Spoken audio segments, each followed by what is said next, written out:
بسم اللہ الرحمن الرحیم۔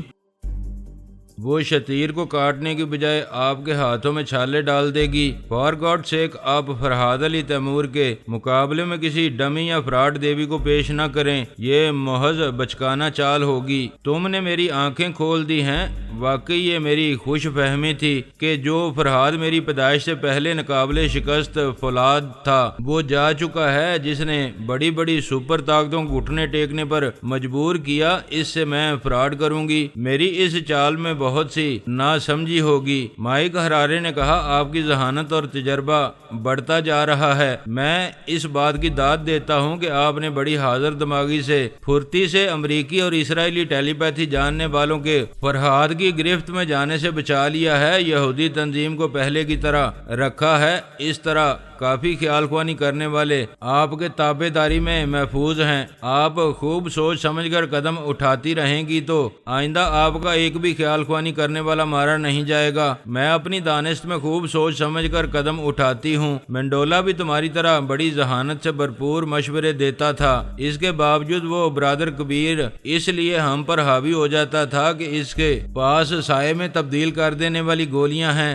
فرحاد کے پاس ایسی گولیاں نہیں ہیں۔ پھر آپ مینڈولا کے ساتھ بھارت میں ناکام کیوں رہیں اور آپ کے 4 ٹیلی پیتھی جاننے والے کیسے مارے گئے؟ اس نے بڑی چالاکی سے بیوقوف بنایا تھا۔ ڈاکٹر صابر راہ کی قید سے نکال کر بال ٹھاکرے کی بیٹی کے پاس پہنچا دیا تھا۔ ہم نے اپنے ایک ٹیلی پیتھی جاننے والے کو ڈاکٹر صابر کے پیچھے لگا دیا تاکہ بال ٹھاکرے کی بیٹی تک پہنچ کر معلوم کر سکیں کہ وہ کہاں رہتا ہے اور اس سے کب ملنے آتا ہے۔ یہ بات اس کے خواب و خیال میں بھی نہیں تھی کہ وہ ہمارے تعاقب کرنے والوں کو ہوٹل تاج محل میں زخمی کر کے اس کے دماغ سے یہ معلوم کر لے گا کہ ہماری باقی 3 ٹیلی پیتھی جاننے والے کس ہوٹل میں ہیں۔ اس نے ہمارے زخمی ٹیلی پیتھی جاننے والے کے ذریعے ہمیں الجھایا، ادھر اس کے ساتھیوں نے ہمارے تینوں خیال خوانی کرنے والوں کو مار ڈالا۔ ہرارے نے کہا، یہی شطرنج کی چال ہوتی ہے، اپنے مقابل کے چھوٹے موہرے کے ذریعے چال میں الجھا کر دوسری طرف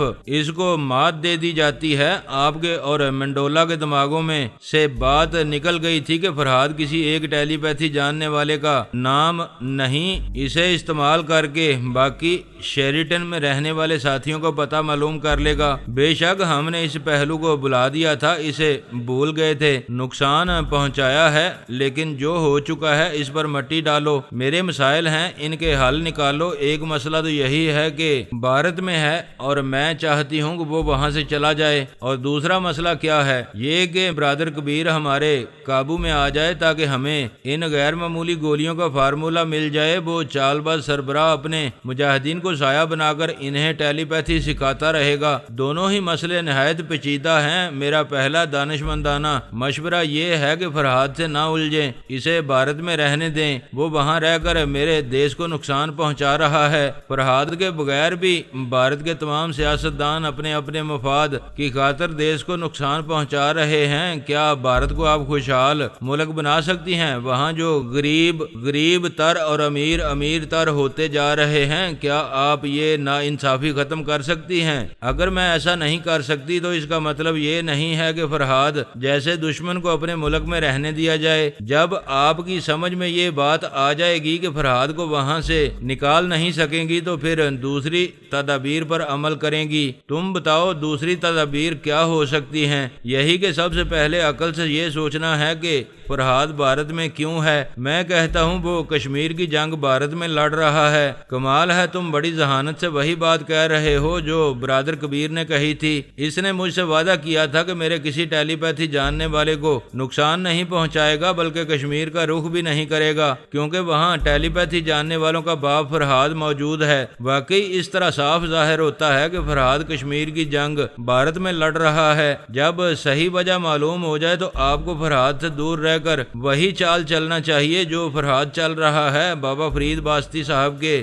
ادارے کے حوالے سے فرحاد اور اس کی تمام فیملی فرانس میں رہتی ہے۔ انہیں حکومت فرانس کی سرپرستی حاصل ہے، لیکن اب تمام یورپی ممالک کی طرح حکومت فرانس بھی مسلمانوں سے الرجک ہے۔ بھارت کی طرح فرانس میں بھی دوسری بڑی آبادی مسلمانوں کی ہے۔ نیو ورلڈ آرڈر کے مطابق تمام عیسائی اور یہودی سوچ رہے ہیں کہ مسلمانوں کی بڑھتی ہوئی آبادی کو کیسے روکا جائے۔ مائک ہرارے، تم میرے مسئلے کو کسی اور طرف لے جا رہے ہو۔ کیا ہم یورپ میں مسلمانوں کی آبادی کم کریں گے؟ اس بات کو گہرائی سے سوچیں۔ اگر آپ فرانس کو اپنا مرکز بنا لیں، وہاں کے اعلی حکام کے دماغوں میں یہ خیال ٹھونس دیں کہ بابا صاحب کے ادارے کے باعث فرانس میں مسلمانوں کی تعداد بڑھ رہی ہے، اور آپ ٹیلی پیتھی اور آتما شکتی کے ذریعے مسلمانوں کی آبادی بھی کم کر دیں گی، اور بابا صاحب کے ادارے میں جتنے ٹیلی پیتھی جاننے والے ہفتے میں ایک دن پیرس آتے ہیں، آپ ان سب کو ٹریپ کر کے حکومت فرانس کے حوالے کر دیں گی،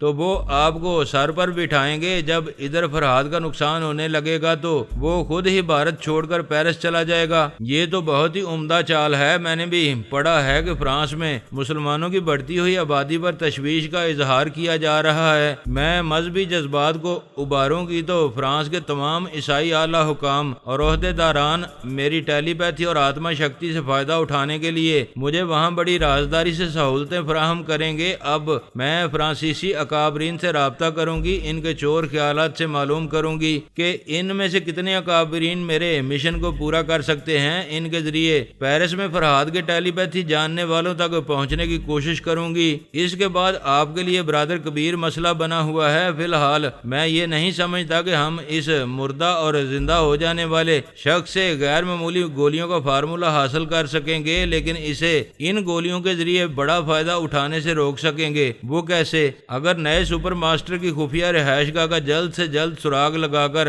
اس کے اندر پہنچا جائے اور اس خفیہ اڈے کا پتہ معلوم کیا جائے جہاں ٹرانسفارمر مشین چھپا کر رکھی گئی ہے، تو ہم اس مشین میں خرابیاں پیدا کر دیں گے۔ پھر برادر کبیر اپنے جتنے مجاہدین کو سایہ بنا کر مشین سے گزارے گا تو ناکام رہے گا۔ بے شک جب ہم فائدہ نہیں اٹھا سکیں گے تو برادر کبیر کو بھی فائدہ اٹھانے نہیں دیں گے، اور اس کا طریقہ کار یہی ہوگا جیسا کہ تم کہہ رہے ہو۔ اس طرح برادر کبیر سے براہ راست ٹکراؤ نہیں ہوگا، ہم چپ چاپ مشین کو نکارہ بنا دیں گے۔ دیوی جی، آپ غور کریں گے، میں ایسی تدابیر اختیار کرنے کا مشورہ دے رہا ہوں جن پر عمل کرنے سے فرہاد، پارس اور برادر کبیر وغیرہ سے براہ راست کبھی سامنا نہیں ہوگا، اور وہ اپنی ناکامیوں کا الزام آپ کو نہیں دے سکیں گے۔ مائک ہرارے، تمہاری شاطرانہ ذہانت کا جواب نہیں ہے۔ اب تم کسی بھی طرح نئے سپر ماسٹر کا سراغ لگاؤ۔ میں فرانسیسی اکابرین کے پاس جا رہی ہوں۔ ان کا رابطہ ختم ہو گیا۔ دیوی دماغی طور پر حاضر ہو گئی۔ جیسا کہ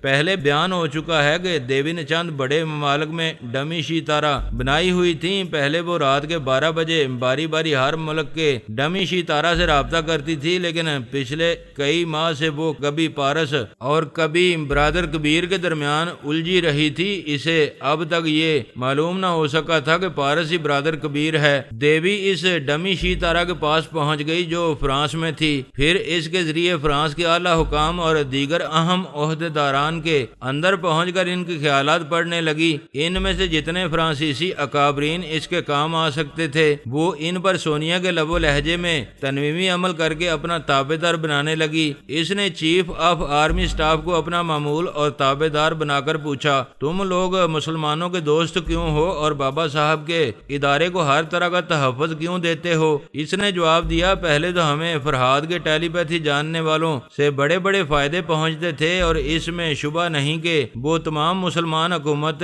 فرانس کے وفادار ہیں، لیکن رفتہ رفتہ ان کی بڑھتی ہوئی آبادی نے ہماری حکومت اور عیسائی فرقے کو تشویش میں مبتلا کر دیا ہے۔ کیا اس بڑھتی ہوئی آبادی کو روکنے سے اس لیے ڈرتے ہو کہ بابا صاحب کے ادارے میں ٹیلی پیتھی جاننے والوں کی فوج ہے؟ ہاں، ہمیں سپر ماسٹر نے حوصلہ دیا تھا۔ اسرائیلی حکام نے بھی کہا کہ وہ ہماری بھرپور مدد کرنے اور بابا صاحب کے خیال خواہی کرنے والوں کا مقابلہ کرنے کے لیے اپنے ٹیلی پیتھی جاننے والوں کو یہاں بھیج دیں گے، مگر فرانس کے تمام اکابرین خوفزدہ ہیں۔ وہ برسوں سے فرہاد اور اس کے خیال خواہی کرنے والوں کی ذہانت اور چال بازیوں کے قائل ہیں۔ پھر یہ صرف فرانس کے اکابرین نے ہی نہیں، ساری دنیا نے دیکھا ہے کہ فرہاد اور اس کے ساتھی ہمیشہ سپر پاورز پر غالب رہتے ہیں۔ ان کی لائف ہسٹری میں صرف چند ناکامیاں ہیں۔ چند ہی صحیح مگر ناکام تو وہ لوگ بھی ہوتے ہیں۔ فرہاد آسمان سے اترا ہوا کوئی فرشتہ یا سپرمین نہیں ہے۔ مایوسیاں اور ناکامیاں ہر انسان کے حصے میں آتی ہیں۔ جی ہاں، اور میں سمجھتا ہوں کہ فرانس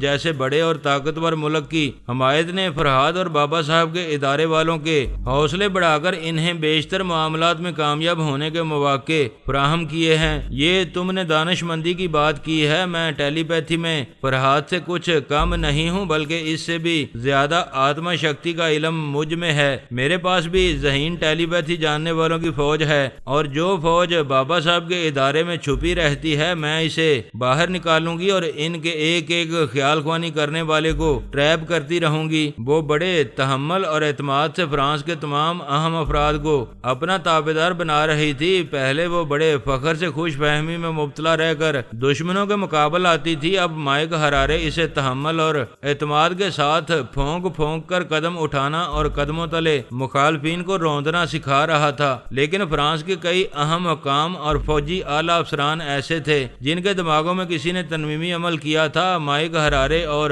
دیوی اس کے اندر نہ جا سکا، لیکن دیوی نے آتما شکتی کے ذریعے معلوم کیا کہ وہ لوگ کسی خیال خوانی کرنے والے کے معمول اور تابع دار ہیں۔ دیوی نے ایسے ایک تابع دار کی سوچ کے ذریعے پوچھا، میں کس کا معمول ہوں؟ وہ عمل کون ہے جو میرے اندر چلا آتا ہے؟ اس تابع دار کی سوچ نے کہا، میں تو کسی کا معمول نہیں ہوں، یہ میں کیا سوچ رہا ہوں؟ کس کی مجال ہے کہ مجھ جیسے شیز اور فوجی افسر پر عمل کر سکے؟ بے شک میں شیز اور ہوں، لیکن شراب پیتا ہوں، یوگا کا ماہر نہیں ہوں۔ کوئی بھی میرے بے خبری میں میرے اندر آ کر مجھے اپنا تابع دار بنا سکتا ہے۔ دیوی نے اس کی سوچ میں قائل کرنا چاہا، مگر اسے پتا ہی نہیں تھا کہ اس کے دماغ پر کوئی آ کر مسلط ہو جاتا ہے۔ وہ یوگا نہیں جانتا تھا، لیکن کسی نے پرائی سوچ کے خلاف اس کے دماغ کو لاک کر دیا تھا۔ یہی وجہ تھی کہ مائک ہرارے کی سوچ کی لہروں کے دماغ میں پہنچتے اس نے سانس روک لی تھی۔ صرف دیوی آتما شکتی کے ذریعے اس کے اندر جا کر اس کے خیالات پڑھتی رہی تھی۔ وہ مائک ہرارے سے بولی، تمہارا کیا خیال ہے فرہاد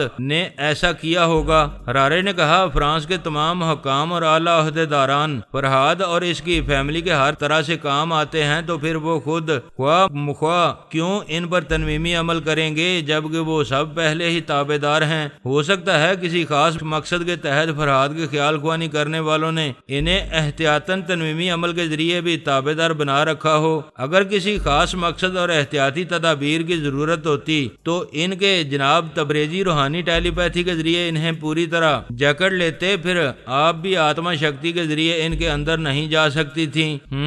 تم نے بڑی ٹھوس دلیل دی ہے، لیکن وہ کون ہے جو ہماری طرح فرانسیسی حکومت کے اہم اکابرین کو تابع دار بنا رہا ہے؟ یہ تو یقین ہے کہ فرہاد اور بابا صاحب کے ادارے سے کسی نے عمل نہیں کیا ہے۔ امریکی اور اسرائیلی تمام خیال خوانی کرنے والے آپ کے تابع دار ہیں، وہ آپ کی اجازت کے بغیر ایسا نہیں کریں گے۔ صرف ایک برادر کبیر کے خیال خوانی کرنے والے رہ گئے ہیں، وہ برادر کبیر کے حکم سے ایسا کر سکتے ہیں۔ وہ ناگواری سے بولی، ہرارے یہ بلا میرے گلے پڑ گئی ہے، وہ کمبخت ہر جگہ میرے خلاف محاذ بنانے پہنچ جاتا ہے۔ دیوی جی آپ فوراً ہی کسی نتیجے پر نہ پہنچا کریں۔ میں نے ابھی ایک اندازے سے کہا ہے کہ وہ برادر کبیر کے خیال خوانی کرنے والے ہوں گے۔ دوسرے پہلو پر غور کریں، فرانس میں بابا صاحب کے ادارے کا تسلط ہے، ایسے میں وہ MIM کا سربراہ اپنے ہی مسلمانوں کے خلاف فرانس میں محاذ کیوں بنائے گا؟ ان تمام مسلمانوں کا آپس میں سمجھوتا ہے۔ پچھلی بار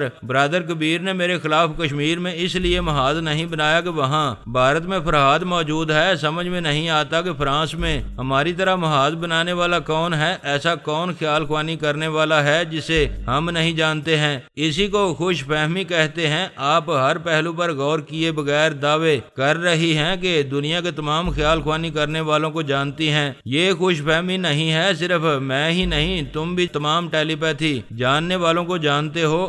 بولو کیا نہیں جانتے ہو؟ نہیں جانتا ہوں، اور آپ بھی ان خیال خوانی کرنے والوں کو نہیں جانتی ہیں جو ادھر چند روز میں ٹرانسفارمر مشین کے ذریعے پیدا کیے گئے ہوں گے۔ وہ سوچ میں پڑ گئی۔ ہرارے نے کہا، ہم نئے سپر ماسٹر اور ٹرانسفارمر مشین کے نئے خفیہ اڈے کے بارے میں نہیں جانتے۔ ہم اس بات سے بے خبر ہیں کہ نیا سپر ماسٹر ہم سب کی لا علمی سے فائدہ اٹھا کر کتنے انجانے ٹیلی پیتھی جاننے والے پیدا کر رہا ہے۔ فرحاد اور برادر کبیر وغیرہ بھی ایسے کسی نئے آنے والے طوفان سے بے خبر ہوں گے۔ وہ قائل ہو کر بولی، واقعی فی الحال فرحاد، برادر کبیر اور ہم سب نئے سپر ماسٹر کو نہیں جانتے ہیں۔ تم بھی اسے تلاش کرنے میں ناکام رہے ہو۔ اس سپر ماسٹر نے اس سنہری موقع سے خوب فائدہ اٹھایا ہوگا اور اب بھی اٹھا رہا ہے۔ ٹیلی پیتھی کا ہتھیار ہاتھ آتے ہی وہ فرانس میں ہماری طرح فرحاد اور بابا صاحب کے ادارے کے خلاف محاذ بنا رہا ہے۔ ہرارے نے کہا، اگر نیا سپر ماسٹر ایسا کر رہا ہے تو یہ بات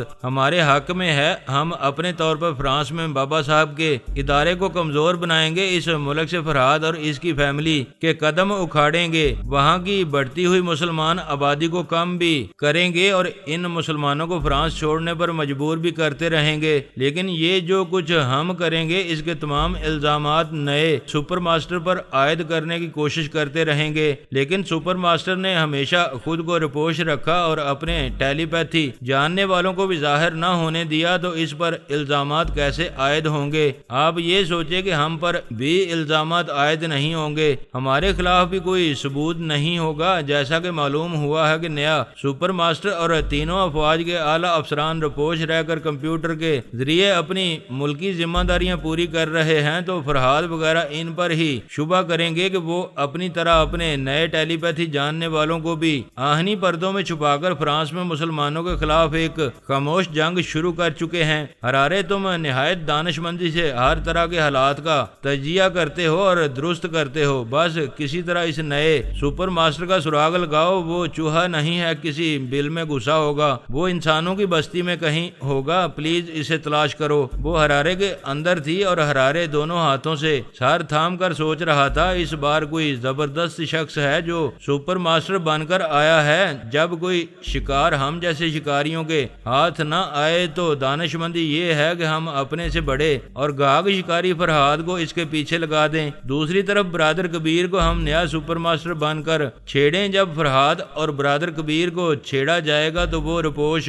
سپر ماسٹر کو اس کی قبر سے بھی نکال لائیں گے۔ واقعی وہ شطرنج کا عالمی چیمپئن تھا، بڑی شاطرانہ چالیں سوچ رہا تھا۔ بڑی تبدیلیاں ہو رہی تھیں۔ پہلی تبدیلی تو یہ کہ دیوی نے داؤد مینڈولا جیسے وفادار کو قتل کر کے اس سے بھی زیادہ شاطر مائک ہرارے کو اپنا تابعدار بنا لیا تھا۔ دوسری تبدیلی یہ کہ ہرارے کے دانش مندانہ مشورے کے مطابق دیوی بھارت میں میری مخالفت نہیں کر رہی تھی اور فرانس میں ایک نیا محاذ قائم کر کے کچھ ایسے زبردست اقدامات کرنے والی تھی کہ میں اس کے بھارت دیش سے نکل کر فرانس آنے پر مجبور ہو جاتا۔ ہمارا خیال تھا کہ جلد ہی نئے سپر ماسٹر کی خفیہ رہائش گاہ کا علم ہو جائے گا، اس کے ساتھ ٹرانسفارمر مشین کے بارے میں بھی معلوم ہو جائے گا۔ میں چاہتا تھا کہ غیر معمولی گولیوں سے فائدہ اٹھایا جائے اور میری فیملی میں شریک ہونے والے عادل، زہریلی، صفورہ، جمیلہ اور ہیرو کو بھی سایہ بنا کر ٹرانسفارمر مشین سے گزارا جائے۔ اس لیے ان چاروں کو پارس کے پاس واشنگٹن بھیج دیا گیا تھا